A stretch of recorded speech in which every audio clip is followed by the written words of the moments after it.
ඔයාගේ හිතේ හීන ගොඩක් තියෙනවා. හොඳ වාහනයක් ගන්න හීනය ඒවා අයින් එකක්. සුඛෝපභෝගී නිවසක් හදාගන්න හීනය අනිත් එක. මේ දෙකක් විතරයි. තව ගොඩක් හීන තියෙනවා හැබැයි කරගන්න. ඇයි ඔයාට තවම බැරි වුණේ මේ හීන හැබැයි කරගන්න? මොකද ඒවා හැබැයි කරගන්න ගොඩක් සල්ලි ඕන. ඔයාට දැනට ලැබෙන ආදායමෙන් මේ හීන හැබැයි කරගන්නවා කියන එක හීනයක්ම විතරක් බව ඔයා තේරුම් අරගෙන ඉන්නේ. ඉතින් ඔයා තව සල්ලි ටිකක් හොයාගන්න විදිහක් ගැන 17 කල්පනා කරන්න. ඔයා කැමති නෑ නීති විරෝධී වැඩ කරන්න. නීතිගරුක සදාචාරාත්මක ක්‍රමවලින් සල්ලි හොයන එක ලේසි නෑ. ඒත් ඔයා එක විදිහේ ක්‍රම try කරමු. ඒකක්වත් හරියන්නේ නෑ. හැබැයි ඔයාට අමතක වුණා මිල කරන්න බැරි දේවල් දෙකක් ඉස්සර ඔයා ගාව තිබුණා. ඒ තමයි ඔයාගේ බුද්ධිය සහ හැකියාව. හැබැයි ජීවිතේ ඉවරයක් නැති ප්‍රශ්නත් එක්ක පොඩි කාලේ ඔයා ගාව තිබ්බ බුද්ධිය සහ හැකියාව කොහේදී හරි නැති වෙලා කියන ඔයාට දැන් වැටහෙනවා. ලොකුම ප්‍රශ්නය තමයි මේ බුද්ධිය සහ හැකියාවන්ගේ ඔයා ගාව ඉතිරි වෙලා තියෙන පොඩටවත් වටිනකමක් ලබා ගන්න බැරි වුණ එක. එතකොට වැඩේ අතාරින්න වෙයිද? කොහොමටවත්ම නැහැ. මැජික් එකකින් වගේ ඔයාට දැනගන්න ලැබෙනවා Identify and Win කියන මේ YouTube channel එක ගැන. ඔයා මේ වීඩියෝ එක බලන්නේ ඒ නිසා. ඒත් මේ වැඩේ ගැන ඔයාට විශ්වාසයක් නැහැ. එහෙම නේද? කොහොම වුණත් ඔයා ගාව ඉතිරි වෙලා තියෙන බුද්ධිය පාවිච්චි කරලා ඔයා තීරණය කරනවා මේ Identify and Win channel එකත් එක්ක එකතු වෙලා ඔයාගේ නැති වුණු බුද්ධියත් ඒ බුද්ධියට වටිනකමකුත් ඔයාගෙන යන චාරිකාව පටන්. ඉතින් මෙන්න ක්‍රමය. මේ channel එක කලින්ම subscribe කරන අයට වටිනාකමින් වැඩි ත්‍යාග හෝ මුදල් ලබා ගන්න පුළුවන්. එනිසා ඔයා මුලින්ම මේ channel එක subscribe කරලා bell icon එක ඔබලා all notification on කරනවා. මේ channel එකේ තියෙන අභියෝග වලට පිළිතුරු අදාළ වීඩියෝ එකේම පහළ තියෙන comment section එකේ ඇතුළත් කරන්න වෙනවා. එනිසා ඔයා ඊළඟට මේ channel එකේ තියෙන අභියෝග කිහිපයකට එක් පිළිතුරක් බැගින් හොයලා වීඩියෝ එකට පහලින් comment කරලා බලන්න. හැබැයි ඔයා ලබා දෙන පිළිතුරු එකක්වත් හරි ගියේ නැහැ. ඉතින් ඔයා ටිකක් කලකිරෙනවා. වැඩේ අතාරින්න හිතන. කලබල වෙන්න එපා. ඔයා ගාව දැනට ඉතිරි වෙලා තියෙන්නේ බුද්ධිය සහ හැකියාවන්ගෙන් පොඩ්ඩයිනේ. ඒක තමයි එහෙම වෙන්න හේතුව. ඒකෙන් ඔයා දැනගන්නවා ඔයාගේ බුද්ධිය නැති වෙන්න පළවෙනි හේතුව වෙලා තියෙන්නේ ඔයාගේ වැඩක් අතරමඟ අතහරින ගතිගුණය කියලා. මොකක්ද වැඩක් අතරමඟ අතහරින ගතිගුණය? ඉතින් ඔයා තීරණය කරනවා ඒ ගතිගුණය අයින් කරගෙන ධෛර්යවන්තව වැඩියෙන් පිළිතුරු කමෙන්ට් කරලා ජයග්‍රහණය කරන්න. එක් අභියෝගයට අදාළව පැහැදිලි සාධක සහිතව විස්තරාත්මක පිළිතුරක් සැපිය යුතු වෙනවා. ඒ කියන්නේ කම්මැලිකමට ඔයා කෙටි පිළිතුරු දීපු නිසා තමයි ඒවා වැරදුනේ. ඒ අනුව ඔයා දැනගන්නවා ඔයාගේ බුද්ධිය නැති වෙන්න දෙවෙනි හේතුව වෙලා තියෙන්නේ ඔයාගේ කම්මැලිකම කියලා. ඉතින් ඔයාට අවශ්‍ය වෙනවා කම්මැලිකම අතහැරලා ඔයාගේ දැනුම ශක්තිය පාවිච්චි කරලා පැහැදිලි සාධක සහිතව ප්‍රතික්ෂේප කරන්න බැරි පිළිතුරු සපයලා ජයග්‍රහණය කරන්න. විසඳීමට නොහැකි වන අභියෝග ඉහළ අභියෝගතා මට්ටමට මාරු කරනවා. යම් අභියෝගතා මට්ටමකදී බොහෝ දෙනෙක් වාර ගණනාවක් උත්සාහ කරලත් නිවැරදි පිළිතුර දෙන්න බැරි වුණා කියන්නේ ඒ අභියෝගය සංකීර්ණයි කියන එක. එනිසා එවැනි අභියෝගවල අභියෝගතා මට්ටම ඉහළ දමන්න ඕන. එතකොට තමයි ඉහළ බුද්ධියක් සහ හැකියාවක් තියෙන අයට වැඩි වටිනාකමක් ලැබෙන්නේ. ඒ වෙනුවෙන් මූලික අභියෝගතා මට්ටම් 10කුත් ඊට අමතරව තවත් සුපිරි අභියෝගතා මට්ටම් 5කුත් අර්ථ දක්වා තිබෙනවා. මේ ගැන වැඩි විස්තර දැනගන්න අභියෝගතා මට්ටම් පිළිබඳ පැහැදිලි කරන වීඩියෝ එකක් බලන්න. අභියෝගයේ මට්ටම ඉහළ යන විට ලබා දෙන ත්‍යාගයේ වටිනකමත් ඉහළ යනවා. මේ ක්‍රමයට ඉහළ බුද්ධියක් හා හැකියාවක් තියෙන අයට වැඩි වටිනකමක් ලැබෙනවා. ඇත්තටම එහෙම නොකළොත් ඒක ඒ අයට කරන අසාධාරණයි. එවැනි ඉහළ මට්ටමක අභියෝගයක් ජය ගන්න නම් සියුම්ම ගවේෂණය කරන්නත් සියුම්ම විශ්ලේෂණය කරන්නත් ඕන. ඒකෙන් ඔයා දැනගන්නවා ඔයාගේ බුද්ධිය නැති වෙන්න තුන්වෙනි හේතුව වෙලා තියෙන ගවේෂණය හා විශ්ලේෂණය නොකිරීම බව. ඉන්පස්සේ සියුම්ම ගවේෂණය හා විශ්ලේෂණය කරලා මට්ටමින් මට්ටම ඉහළටම යන්න ඔයා අධිෂ්ඨාන කරගන්නවා. channel එක දියුණු වීමත් සමග ආරම්භක ත්‍යාගයේ වටිනාකම වැඩි වෙනවා. ඊට අමතරව තෝරා ගන්නා පැරණිම subscribersලට අදාහගත නොහැකි අමතර ත්‍යාගත් හිමි වෙනවා. ඔයාට ත්‍යාග සහ මුදල් ලෙස ලබා දෙන්න බලාපොරොත්තු වෙන්නේ channel එකට ලැබෙන ආදායමෙන් කොටසක්.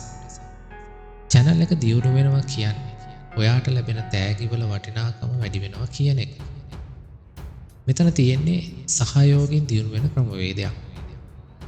ඔයා දන්නවා YouTube channel එකක් දියුණු වෙන්නේ subscribe කරන, like කරන, comment කරන සහ share කරන ප්‍රමාණය වැඩි වෙනකොට කියලා. ඔයා දන්නවද? බුද්ධිමත් අය අතරේ තරගයක් නැති බව.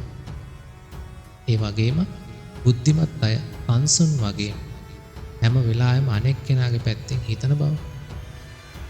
ඒකෙන් ඔයා දැනගන්නවා ඔයාගේ බුද්ධිය නැති වෙන්න හතරවෙනි හේතුව වෙලා තියෙන්නේ ආත්මාර්ථකාමී බව, තණ්හාව හා ඊර්ෂ්‍යාව කියලා. එවැනි ගතිගුණ නැති කළාම හිත සැහැල්ලු වෙලා බුද්ධිය වර්ධනය කරගන්න වැඩි චිත්ත ශක්තියක් ලැබෙනවා. එනිසා ඔයා ගාව ආත්මාර්ථකාමී බව, තණ්හාව හා ඊර්ෂ්‍යාව තියෙනවා නම් ඒවා අයින් කරලා නිහතමානීව දන්නා හැමෝම මේ channel එකට සම්බන්ධ කරලා මේක දියුණු කරන්න මහන්සි වෙනවා. විසඳීමට නොහැකි වන අභියෝග සඳහා විවිධ ඉඟි ලබා දෙනවා. මේ වෙනකොට ඔයාගේ බුද්ධිය සහ කුසලතා සොයාගෙන යන චාරිකාවේ බොහෝ දුරක් ඔයා ඇවිල්ලා ඉන්නේ. ඒත් මේ අභියෝගවලට පිළිතුරු හොයන්න අසීමිතව මහන්සි වෙන එකත් ඔයාට කරදරයක්. ඔයා කැමති මොනවා හරි වටින දෙයක් ඉක්මනින්ම අතට ගන්න. එනිසා ඒ අභියෝගවලට පිළිතුරු හොයාගන්න එක පහසු කරන්න අවශ්‍ය විවිධ ඉඟි සුදුසු වෙලාවට මේ channel එකේ social media platform හරහා ඔයාට ලැබෙනවා. ඉඟිය ඉස්සෙල්ලම දාන්නේ මොන platform එකේද කියලා කියන්න බෑ. ඒ හින්දා පහළ තියෙන links භාවිතා කරලා ඔයා සියලුම platform වලට සම්බන්ධ වෙලා ඉන්න. හැබැයි ඔයාට හොඳ නිරීක්ෂණ හැකියාවක් තිබුණා නම් මේ ඉඟිය අවශ්‍ය වෙන්නේ නැහැ. ඒ අනුව ඔයා දැනගන්නවා ඔයාගේ බුද්ධිය නැති වෙන්න පස්වෙනි හේතුව වෙලා තියෙන්නේ හොඳින් නිරීක්ෂණය නොකිරීම බව. ඉතින් සීමාවකට කොටු වෙලා හිතන්නේ නැතිව සීමාවෙන් එහාට හිතන්න පුරුදු වෙලා සාර්ථක වෙන්න ඔයා හිතට ගන්නවා. ඒ වගේම අවශ්‍ය පුද්ගලික පණිවිඩ යොමු කිරීමට සෝෂල් මීඩියා භාවිතා කරනවා. එනිසා ඔයා දැන්ම මේ channel එකේ සියලුම platform වලට සම්බන්ධ වෙන්න. අභියෝගයට අදාළ නිර්ණායක මත සුදුසුකම් ලැබුව අය අතරින් පළමුවෙන්ම ඊ타මත්ම නිවැරදි පිළිතුර සැපයූ කෙනා ජයග්‍රාහකයා ලෙස තෝරා ගැනෙනවා. මේ ක්‍රියාවලිය අවසන් වනතුරු ඉවසීමෙන් සිටින එක වැදගත්. ගොඩක් බුද්ධිමත් අය හරිම ඉවසිලිවන්තයි. ඒ අනුව ඔයා දැනගන්නවා ඔයාගේ බුද්ධිය නැති වෙන්න 6 වෙනි හේතුව වෙලා තියෙන්නේ නොඉවසිලිවන්තකම හා නොසන්සුන්කම බව. ඉතින් බුද්ධිය සහ හැකියාවන් ගොඩනැගෙන්න ඉඩ දීලා ඔයා ඉවසීමෙන් සංසුන්ව බලාගෙන ඉන්නවා. ඔයා දන්නවද? බොහෝ බුද්ධිමතුන් ඔවුන්ට හමුවන යම් දේවල් පිළිබඳව ඉතාමත් විශ්වාසයෙන් කටයුතු කරලා මහත් කුතුහලයෙන් ඒ ගැන තව තවත් සොයා බලන බව. ඒ අනුව ඔයා දැනගන්නවා ඔයාගේ බුද්ධිය නැති වෙන 7 වෙනි හේතුව වෙලා තියෙන්නේ අවිශ්වාසය හා කුතුහලය නොමැතිකම බව.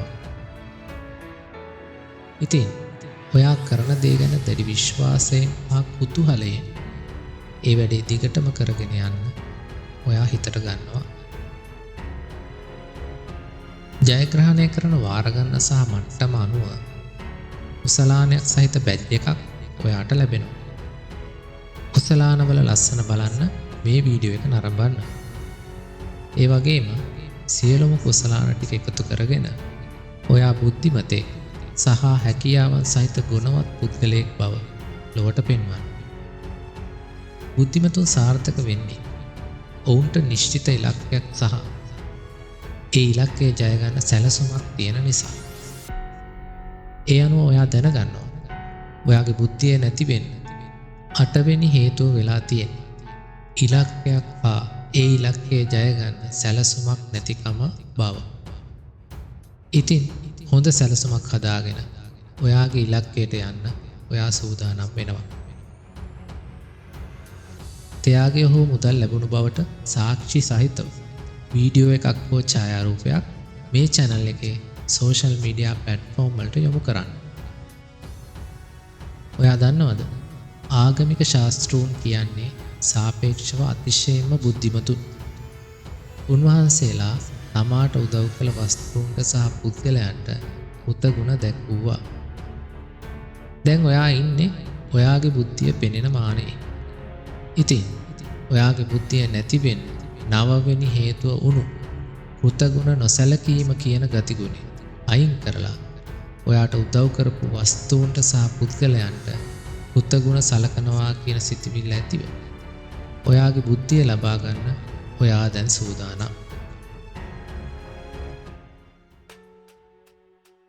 සාමාන්‍යයෙන් බුද්ධිමත් අය තමා සතුව තියෙන සීමිත වත්කම් වැදගත්ම කාර්යයට යොදවලා ඊළඟට දෙවෙනියට වැදගත් කාර්යයටත් ඊළඟට තුන්වෙනියට වැදගත් කාර්යයටත් ආදී වශයෙන් ප්‍රමුඛතා අනුපිළිවෙලකට තමයි වැය කරන්නේ. ඒ අනුව ඔයා දැනගන්නවා ඔයාගේ බුද්ධිය නැති වෙන්න 10 වෙනි හේතුව වෙලා තියෙන්නේ අවශ්‍යතාවයේ වැඩිම කාර්යයේ සිට අවශ්‍යතාවයේ අඩුම කාර්යය දක්වා ප්‍රමුඛතා අනුපිළිවෙලකට කාර්යයන් ඉටු නොකිරීම බව.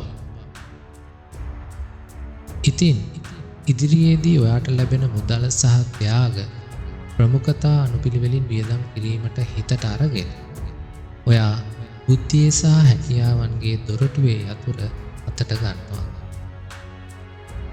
මේ වෙනකන් ඔයා දැන හඳුනාගත්තු දුර්වලතා 10 මගහැරගත් නිසා අවසානයේ ඔයාගේ බුද්ධිය සහ හැකියාවන් හොයා ගන්නත් ඒවා භාවිතා කරලා මුදල් උපයා ගන්නත් ඔයාට පුළුවන් වෙනවා. ඉන්පස්සේ ඒ උපයාගත්තු මුදල් භාවිතා කරලා සුඛෝපභෝගී නිවසක් මිලදී ගන්නත් හොඳ වාහනයක් මිලදී ගන්න ඔයාට පුළුවන්. ඊට පස්සේ හොඳට කාලා ඇඳලා සතුටින් හා සැහැල්ලුවෙන් ජීවත් වෙන අතරේදී මේක තමයි පාඩම. මේක තමයි ක්‍රීඩාව.